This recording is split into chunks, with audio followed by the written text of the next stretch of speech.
Hello students, my self खुशबू खान। मैं जो आपको फैट सॉल्युबल विटामिन पढ़ा रही थी उसमें मैंने आपको विटामिन ए, विटामिन डी और विटामिन पढ़ा दिया। मैं आपको विटामिन ई के बारे में पढ़ाऊंगी। देखिए विटामिन ई, ठीक है। देखिए विटामिन ई जो होता है ये लिपिड्स अणु, जो लिपिड्स के मॉलिक्यूल होते हैं उनके ऑक्सीडेशन ब्रेकडाउन को रोकते हैं, ऑक्सीकरण विघटन को रोकते हैं।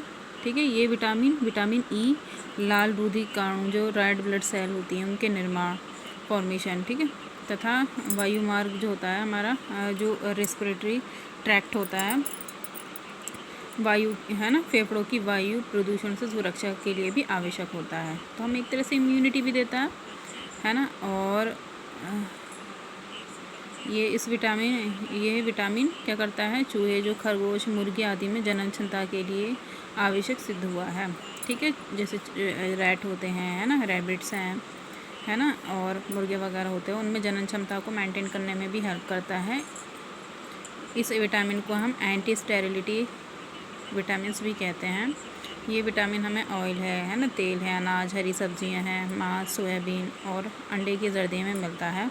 इसकी कमी से क्या होता है, कंकाल पेशियाँ कमज़ोर हो जाती हैं, यानी स्केलेटल सिस्टम है ना की जो मसल्स होती हैं वो कमज़ोर हो जाएंगी और एनीमिया डिजीज़ हो जाती है।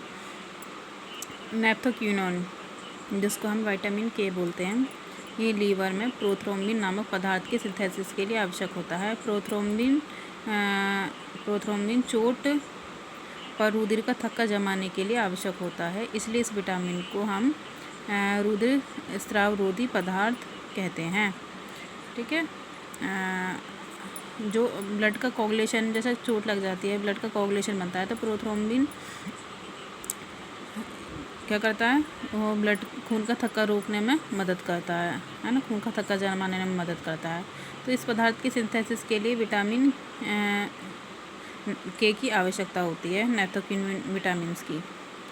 ठीक है, अभी हमें किस किस में मिलता है, हरी पत्तियां हैं, टमाटर है, गोभी है, सोयाबीन है ना, लीवर है, और अंडे की जर्दी है, पनीर में काफ़ी मात्रा में पाया जाता है। आंत के जीवाणु भी, जो हमारे इंटेस्टाइन होती है उसके जो बैक्टीरिया होते हैं वो भी सिंथेसाइज करते हैं इस विटामिन का। इसकी कमी वाले व्यक्तियों को ऑपरेशन आसानी से नहीं किया जा सकता, क्योंकि रुधिर का थक्का नहीं बन पाता है ना, रुधिर बह जाने का डर बना रहता है इस वजह से। ठीक है, तो मैंने आपको फैट सॉल्युबल और वाटर सॉल्युबल सारे हार्मोन्स, वो एंजाइम, विटामिन्स मैंने आपको पढ़ा दिए हैं।